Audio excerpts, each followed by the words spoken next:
So in this video, I am going to be walking y'all through how we tag or replace genes in the fission yeast S. pombe.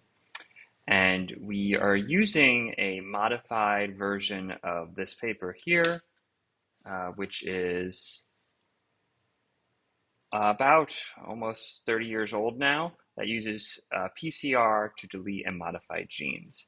And throughout, I'm going to make references to some of these specific primer binding sites, F1, R1, F2, F3, F4, all of these. Some of them will be referenced. In some cases, the binding sites will be integrated into primers that we use. So if you hear some of those, that's the reference to these sequences. So if you want any more questions about this beyond what I'm going to get into, it exists here. So let's say we want to knock out or tag a particular gene of interest. So the first thing we need to do that is to design some primers. And so you can use this helpful reference sheet here, which is available on the lab drive for how we do knockouts or C-terminal tagging. So let's talk about knockouts, which is essentially a gene replacement, where we take our gene of interest and replace it with a selection marker. So what that looks like, if we look at it more diagrammatically, is we will have, starting off, we look at the bottom of this sheet here, starting off at the top of the sheet, we'll have our open reading frame of interest, our gene of interest. Let's say we're going to use CHIMP7 for an example here. Normally that would be expressed from this gDNA and translated, and we'd have our protein. In a knockout, what we do in yeast is we will replace that with a protein that will convey resistance. In this case, a gene that would transcribe into a protein for resistance to kanamycin. So we can select with kanamycin. And so how do we actually accomplish that? Well, what we do is a two-step PCR reaction. Let's work backwards and why that makes sense. So if we look at what we're going to end up with here, we want to replace in the genome of our yeast, in the genomic DNA, their original open reading frame, whatever that may be, with a drug marker, a drug selection cassette, that we can then grow up the yeast and kill off all of the other ones that didn't get the DNA we wanted. Forget for a moment how we get DNA into cells. That's a transformation procedure. It's not too hard. We can do that once we've made the DNA. Once we've made the DNA and introduced it into cells, yeast are really good at doing what's called homologous recombination, where if they see identical DNA, they will insert that into their genome where you have the matching product in the genome.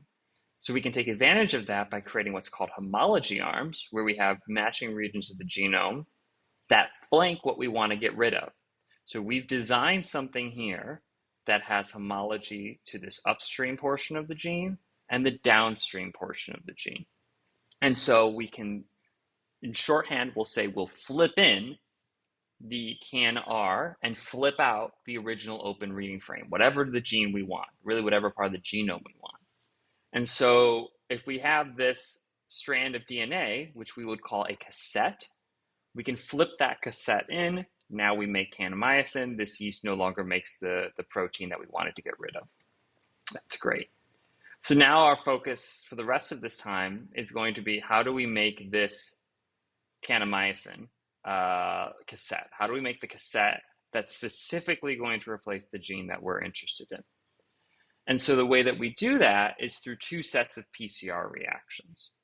The first, what we often call a mega primer PCR, is where we create a set of primers used in a second cassette PCR reaction that will amplify our region of interest. So if you haven't thought about PCR in a while, now is a good time to pause this video, Google PCR, refresh yourself about primers, extensions, elongation, all of that, because without that, that'll make a little bit less sense. So in our context, the two PCR reactions are very similar. The first one is to our gene of interest. We're doing it on genomic DNA that we purified from yeast that has the whole genome in it as a template, and we're only going to amplify two portions. And I'm going to use the shorthand for primer designs, L1 and L2, to refer to what parts of the genome that they're going to amplify. So L1 and L2 are going to amplify a region upstream of our gene of interest, and L5 and L6 are going to amplify a region downstream. Those are going to be the homology arms. They're going to be identical to the region that we want to flip in whatever we want. But if that's all they did, they'd just be amplicons, products of PCR reactions, that were upstream and downstream of our gene. The green and magenta are what's going to add specificity. Those are what are called overhangs, and they're not going to be used to amplify in this reaction. They're just going to be along for the ride. So at the end of the day, we have two amplicons, two products, in this example, L1 to L2, L5 to L6, that not only have that specific homology, but they're also going to have this green or this magenta overhang. Why did we want that green or magenta overhang? That comes into play in the second PCR reaction. We use the products of PCR reaction 1, the mega primer PCR products, as primers themselves. This is where the mega primer comes from. They're very big primers. The actual priming site is typical to any PCR reaction. Now that green part or that magenta part is going to function just like any other PCR reaction would, except now instead of a short little overhang, all of the stuff we amplified before, which is about 200 to 300 base pairs, is going to be along for the ride. And it's going to act as an overhang. And this PCR reaction isn't specific to our gene of interest. We use a generic plasmid that we have in the lab. In this case, we're using a set of plasmids called PFA6A. The P stands for plasmid. The FA6A has to do with a historical naming convention that's no longer really that useful. But PFA6A kanamycin resistance. This is going to have the kanamycin resistance. So for any gene that we're interested in, our first step is to make those specific megaprimers. They have the overhangs of green and magenta that will bind to our kanamycin resistant plasmid. When we do the second PCR reaction, we will now be left with our cassette. And just to review, once we have our cassette, we'll do a little bit of transformation, very easy technique where we introduce the DNA into the cells, and now the cells will see that DNA. They'll say, hey, this matches this matches this, and everything in the middle will be flipped out or flipped in, depending on your perspective. And we're left with kanamycin resistance, a gene that encodes for a protein that will produce kanamycin resistance, and so we can select for that. So we've ended up replacing our genomic DNA with kanamycin resistance from whatever we started with. So how do we actually do that? How do we design these 4 L1, L2, L5, L6 primers? Well, that gets us over to the sheet over here that makes references. So the first time you do this, you may want to keep going back and forth between this reference, diagrammatic reference, and the textual reference. I'm going to go through from start to finish how we would do this using the textual reference. I'll minimize this for now, but you may want to have these open. So the first thing that we're going to want to do is find the sequence for the gene that we're interested in. We need to know the sequence we're starting with in order to get rid of it. So I'm going to go to PalmBase, which is a super useful resource that has all of the genes in the fission yeast genome.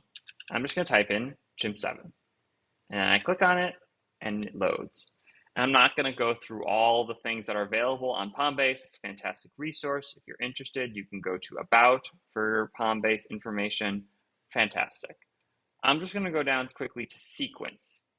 And now it's going to take me to the protein sequence for this particular protein that would be encoded by this gene. I don't want the protein sequence though. I want to change the genomic DNA, so I want the nucleotide sequence. And now you can see the length has increased by 3 because now we're looking at not the protein sequence, but the base pair sequence. You can see reassuringly it starts with a stop codon, ends with a stop, or starts with a start codon and ends with a stop codon. Great. And by default, PalmBase only shows you the exons because this is what was in the coding sequence, the open reading frame. when we have this protein shown here. So I want to turn on everything. I want it to show me introns, extrons, exons, 5' UTR, 3' UTR, and I always do 500 base pairs upstream and downstream. And when you do that, you'll see it kind of color codes this in here and brings it in. Okay, I'm going to highlight all of this. You can also click download. There's multiple ways of doing this. There's no one right way. And I'm going to copy this. Now, this is where you have a choice. You can use whatever program you like to manipulate DNA, as long as it's not a Word document or a Google document. I recommend ape plasmid editor. That's what I'm showing in this window here. Some people love it, some people hate it. You can also try and use benching. You can kind of use SnapGene, but we don't pay for a full version. And there are a couple other programs out there. So ask folks in the lab what they're using. I'll probably show you ape, but nothing that I'm showing here is specific to ape. Some of the little tools like finding primers just might work a little bit differently. So ape, again, a plasmid editor. I've downloaded it. I open a new window. I'm just going to paste in the sequence. Always when you're working with DNA, because it's just a jumble of letters, just do some reality checks. Did I actually paste the right thing? This sequence starts with GTT. I copied a sequence that started with GTT. This sequence ends with TGG, and that's what I ended up here. So far, so good. The length is 2,605 nucleotides, and the length of my total sequence in ape is 2605. Most of your problems when you're doing stuff like this happen from copy-paste errors. So find them soon and find them early. I guess that's redundant, but identify them based on changes to length. Now, this is just a jumble of letters. I find this intimidating to look at. So what I'm going to do, and again, there are ways to do what I'm doing maybe a little bit more automated. I think it's nice to start off by hand. I'm just going to copy all of the coding sequence here, extrons and introns. Command C. Oh, and often I will be using keyboard shortcuts. I will try my best to tell you where they are. Again, I'm using the Mac version. They'll be very similar in the PC version. You can always find them in the drop-down menu. Control F or Command F and paste in that sequence. You'll see now that the same sequence here, ATG, TAA, reassure, reality check, it's there. If I close this window, it's still going to be selected. And what I can do now, I'm going to show you this first through the dropdown, but I'm going to show all subsequent times through the keyboard shortcut, is a new feature. And it opens up this window here. And this is totally for your benefit. The program doesn't care. The annotations are just for you. So I'm just going to put chimp7 coding sequence. And what I'm going to do is I'm going to say, again, this is only for my benefit, my sanity, that this is a coding sequence, CDS. And you can see it provides some helpful color coding. Then I'm going to click OK. Now, whenever I mouse over and move my mouse over this region, you can see that it helpfully annotates with, you can see where I'm moving my mouse because it goes away when I don't mouse over, chimp7 CDS. Okay, that's great. You can also click this button here to expand your whole list of features, the direction that they're going in. In this case, they're going 5' to 3', or the forward direction. You can see the type, you can see the location. I think this is great. All the info we need. I highly recommend you don't stop here. I highly recommend you also annotate the 5' UTR, which I'm going to do quickly now. Same exact thing using keyboard shortcuts. This time I'm going to say genes 5' UTR, and I highly recommend you do the 3' UTR.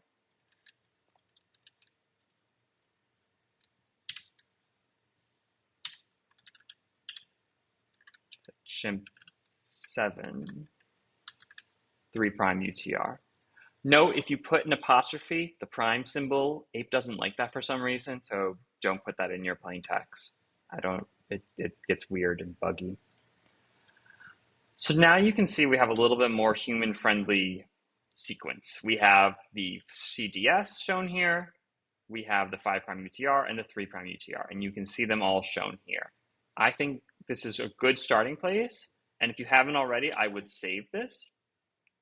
in the lab, we have the genes folder here, and this is where I would encourage you to put your genes to see if other people have done this before. Make sure you're not reinventing the wheel with the same gene, or to see what primers we currently have. So I'm going to say chimp7 and save it in the default format. Now that it's saved, we don't want to lose it. Benchling is going to work a little bit differently. It's going to all be online if you're using Benchling or another format. Whatever works for you, you can always download them. All right, we now have everything we need from PalmBase. We're going to go back to our Word document. And these instructions here are going to tell us how to make our primers. And I'm going to pull them up again just for reference. We're going to start with the L1 primer. You can see L1, L2, L5, L6. We're going to go through here. You might be wondering, where's L3 and L4? They're going to be in the C-terminal tagging. We haven't done that yet. That's going to be the second part. Very similar, but the knockout, the replacement of the whole gene with a antibiotic resistance is what we're focusing on first. So L1, 200 to 300 base pairs upstream of the start codon. So remember, this is one of the reasons why we annotated. Let's find our start codon. Here it is here, ATG. And so we're going to start off 200 to 300 base pairs upstream of the start codon. Let me show you how to make the text bigger. You can always go over to APE in settings. This is where it will be on a Mac, a little bit in a different menu place for a PC, but you should get the same thing regardless. It'll go up something like this, and you can adjust the text size as you see fit. Now it's a little more readable on whatever device you may be using. So 200 to 300 base pairs upstream of the start codon. Notice as I take my cursor here and drag, you'll see the length of what I'm highlighting is up here. So if I highlight up about 200 base pairs and then click away, now I know my cursor is 200 base pairs away from the start codon. Now if I highlight another 100 or so base pairs, 100, let's say 119, doesn't really matter. Now I've highlighted a sequence about 200, in this case to 319 base pairs upstream. Remember, upstream is always literally up when you're looking 5' to 3', or to the left, however you want to see it. That's our 5' to 3' convention. Now what I want to do is figure out a good primer here. And this is a good point to Google what would be good primers, but APE also knows what good primers are. You can use this little tool here called Find Primers, which I believe is only in the drop-down. Tools, Find PCR Primers. And you see here it opens up this window. Here's where you can set some parameters about good primers. Only thing that I've put on here that you should recommend, what I recommend you look at for primer design, is about 60 to 62 degrees for the melting temperature. Again, if you're a little bit unsure what melting temperature is, now's a good time to Google that. So let's say 60 to 62. We're going to say a GC content of 45 to 55, GC clamp 1 to 2. Again, if you're not following that, please Google PCR primer design. I'm going to click OK. It says no primers found. So it didn't really, maybe I was a bit too constraining. That's not uncommon. So let's go back up to Tools, Find PCR Primers. And this time, let's say melting temp to 65. And let's say GCR content from 40 to 60. We'll be a little bit more generous. Still no primers found. Let's also increase the region we're looking. And take a look. All right, we found a primer. Only one. Now, as APE has found the primer, it's going to pull up a list, and you can see it's only got one listing here. You can see by default here, it's listed 5' to 3', and we're looking for primers in the 5' to 3' direction. You can see as well, here it's going to say where the start of the primer is and where the end is. And helpfully, if you click on the primer, it will highlight where that particular primer is. You can see the start, you can see the end. You can see the length, GC content, and melting temperature. I'm happy with this primer. So what I'm going to do is add feature. I'm going to say that this is chimp 7 L1. And if you're doing this in the lab, you're going to say PNRA, excuse me, PNA, PRNA, let's get it right, Nick. The number, whatever number is whatever number is next in the Excel spreadsheet. I'm just going to say XX here. This helps us give a quick numerical identifier to each primer that we have, whereas now it gets a little bit more English focused in terms of what gene and then what site, L1. Again, for your own sanity, I encourage you to use these color coding, binding, primer binding, and you can click OK. And now you can see that it's added the primer here in 8. You can close out of this window and it's still here. You can mouse over and see that. And if we highlight it and go down to our start codon, we can see that this length is 374. That's okay for a mega primer. You can do that up to, I'd say up to about 400. After that, it starts to get a little unwieldy. All right, we've made one of our primers. The next one's a little bit more tricky because this is where we introduce the overhang. Reminder, what are we doing? We just made L1. L2 is a reverse primer. It's going to be the other side of our amplicon. And it has this green overhang, the part that's going to bind to our plasmid and amplify it. All right, so let's follow this word for word here. L2, sequence directly before start codon plus the F2 sequence. And here is the F2 sequence. This is the exact same thing that's in the paper I showed you at the beginning of the video. All right, so let's start with sequence directly before the start codon. So I'm constrained here. I can't use that find primer tool anymore because I need to replace exactly the right thing here. So I'm going to start dragging directly before the start codon. And as you see, I'm dragging till I get to a reasonable length, about 20 base pairs. But really the most important thing is that melting temperature. If it's too short, the melting temperature is going to be really low. This is a ridiculous melting temperature. So I'm going to keep highlighting this until I get to about 60 degrees. Now remember, we can only order oligos of a certain length. That's usually around 60, but you can go a little bit longer depending on Eurofins or IDT. But we're going to have to add on this sequence. So this is a decent melting temperature, so I'm going to copy this. I'm going to do a new window, which is Command N, and I'm going to paste it in there. So this is now what I just highlighted. You can see it's retained the annotations from the 5' UTR as well. And now it's going to say, so now we'll follow directions. That's the sequence plus this F2 sequence. So this is why I need to add new things. I need to add the overhang which is not in our original sequence. That's why it's an overhang. So we click and paste.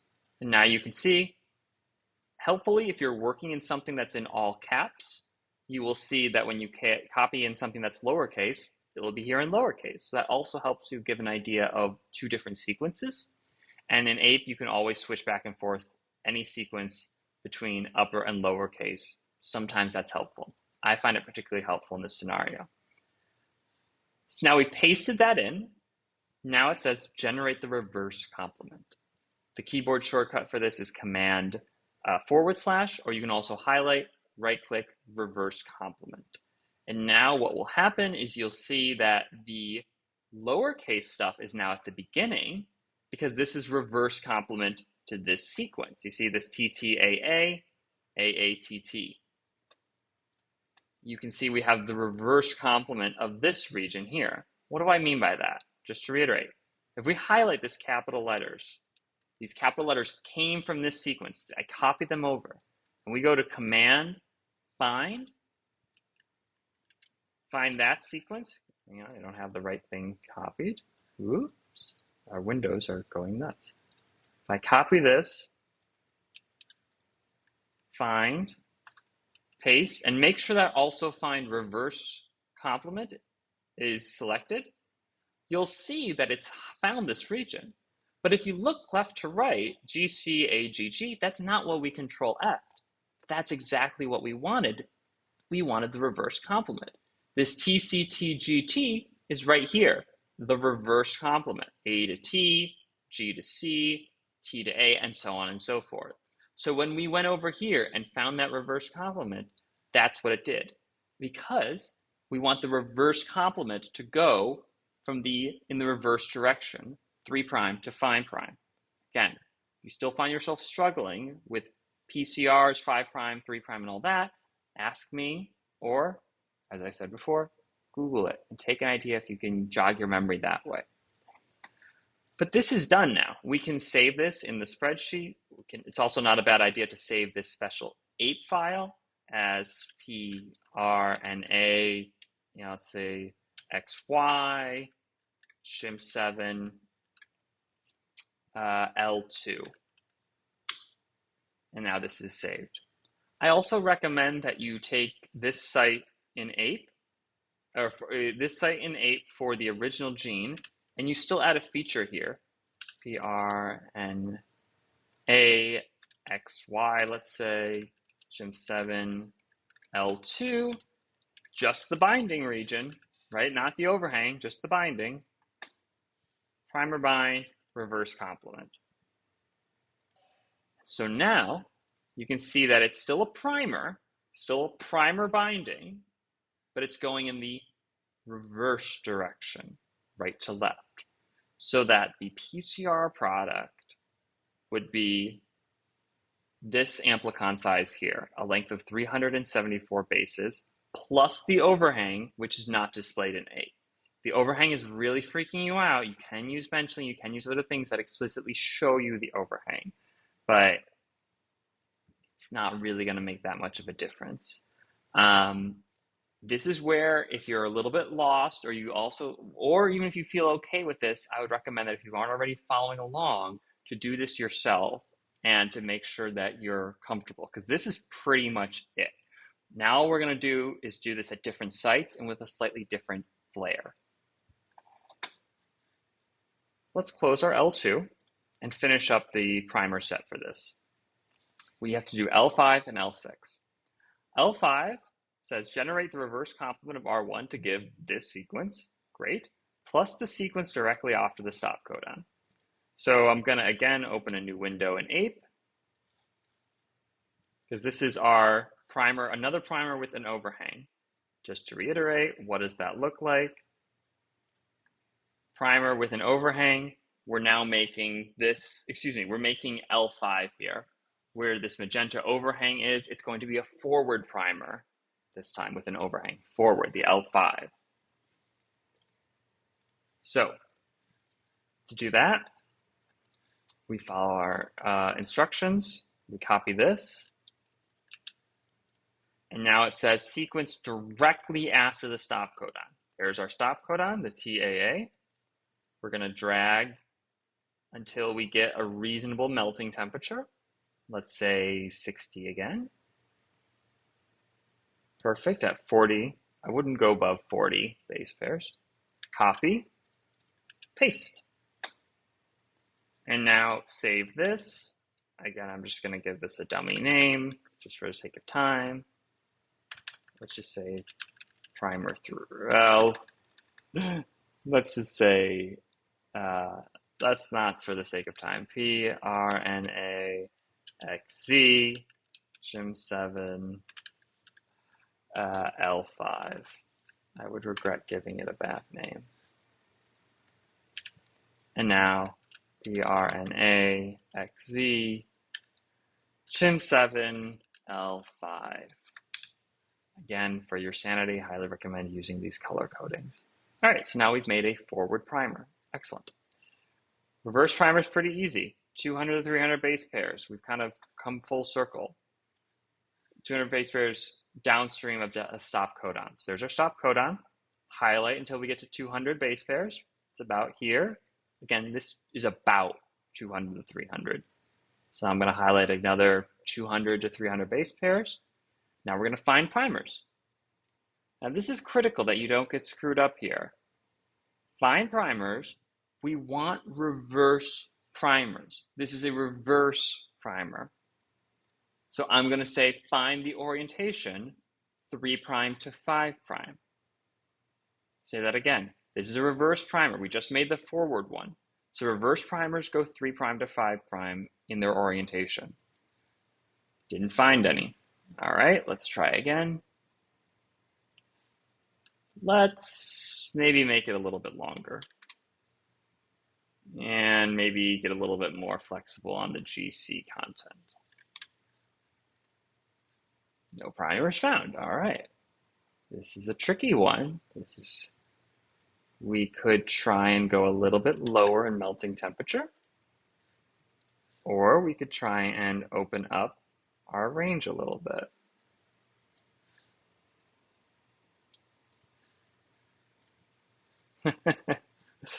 Open up our range even more. Maybe I don't want to go any higher than that, but we could go higher in length. All right, this is a tricky little one, but this is not uncommon. We could make the length a little bit shorter, maximum of 40. This should be very permissive at this point. Let's take a look. Okay. We can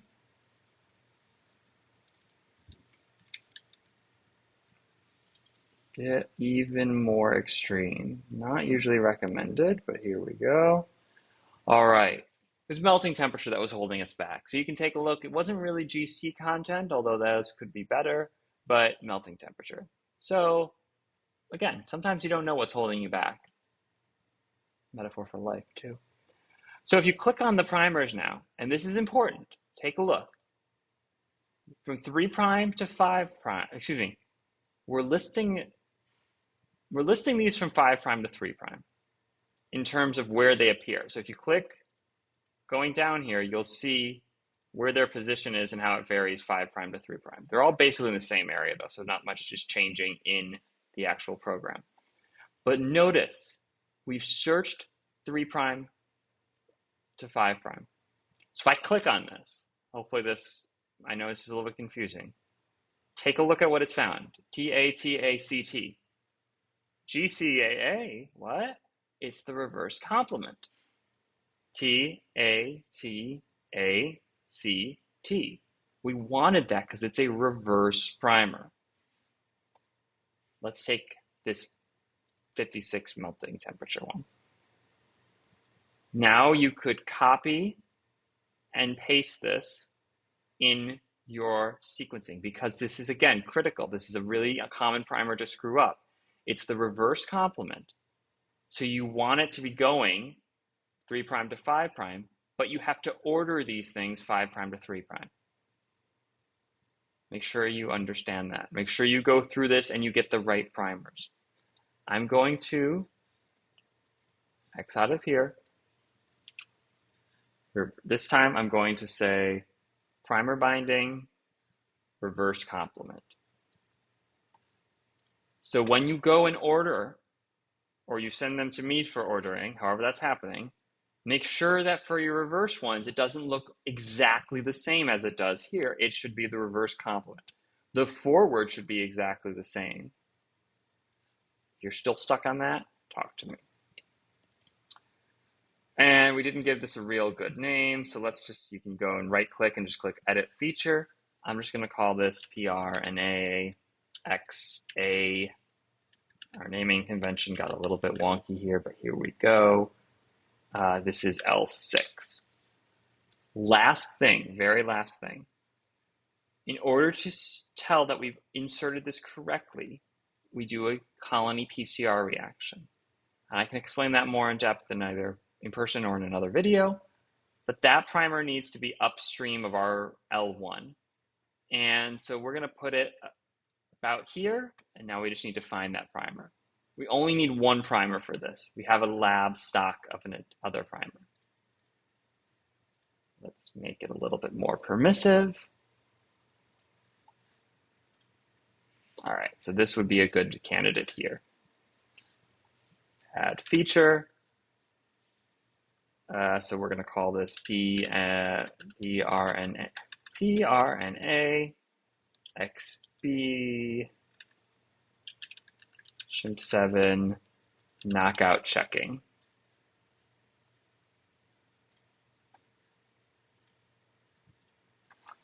And so those are all the primers that you need. Those are 5 primers. With those primers and all of our lab stocks, you can knock out this gene in yeast. Pretty cool. Just takes a little bit of planning. Play back this video at any point. Obviously, if there are parts that you don't understand, or come talk to me. I'm going to very quickly go over C-terminal tagging because it's quite similar. Tagging, very similar. Let's briefly go through the diagram of this. All of the same themes that were there for knockouts are here as well. Same paper to reference. We're using actually the same L5 and L6 primers, exactly the same for your gene of interest. The new ones, L3 and L4, instead of being before the gene, are going to be within the gene. Because in this time, we don't want to get rid of the gene, we simply want to add on a tag to it. So what we do is we make our mega primers. Our up, in this case, is going to be L3 to L4, and our down is still going to be 5 to 6. But the plasmid that we're amplifying off of in the second reaction, instead of just having a drug marker like kanamycin, it's also going to have the gene encoding for fluorescent protein, in this case, GFP. Additionally, it's going to have the 3' UTR for a generic gene. This does potentially introduce some problems, as this is going to change the regulation of our gene, so it's always good to keep in mind. But basically, this would mean that otherwise our 3' UTR would no longer be useful, so it's a trade-off. Hopefully, by the time we get to the end here and look at the bottom, and you look at what the new open reading frame with GFP is, you can see where the new 3' UTR is, and you can see why the original 3' UTR would not be helpful for this gene, as now there's the kanamycin here.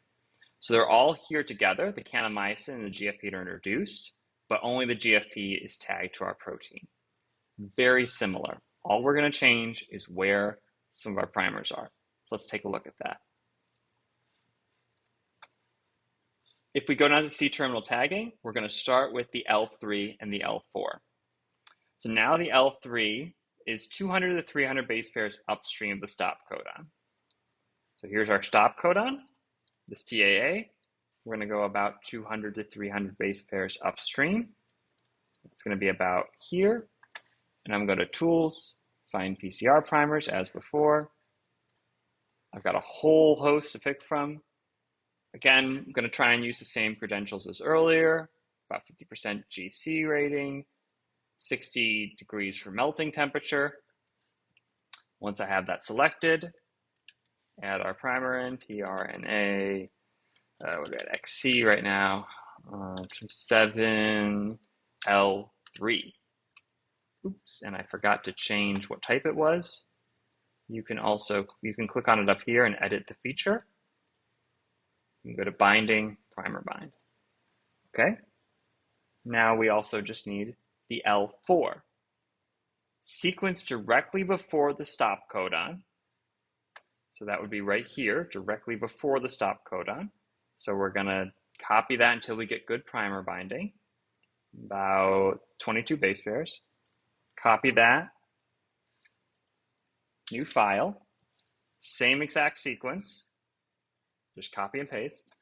Now it says plus the F2 sequence, that's this sequence here, generate the reverse complement. This is a reverse primer. So I'm going to do the shortcut command command /. You could also always just copy the whole, select the whole thing and just do reverse complement. Now you can see that the part in yellow is no longer this exact part, it's the reverse complement. And this would be our primer, and I could save that. In this case, I'm just going to save the primer binding site here. So PRNA XD chimp7 L5. Binding, primer bind, reverse complement. Because we want to see this to this, so we'll get a homology arm of about 256. And that's pretty much it. You've already got your L5 and L6 if you did this the knockout first, but you can also just design those the same exact way. The checking primer is the same thing, except it's going to be internal to the gene. It's going to be upstream of the L3. So as always, if you have any questions, let me know. All of the normal rules for what makes a good PCR apply to these reactions. Ape does a pretty good job designing them, but if you're troubleshooting, keep those things in mind. GC clamps, melting temperatures, matching the melting temperatures, look those up online. Good luck.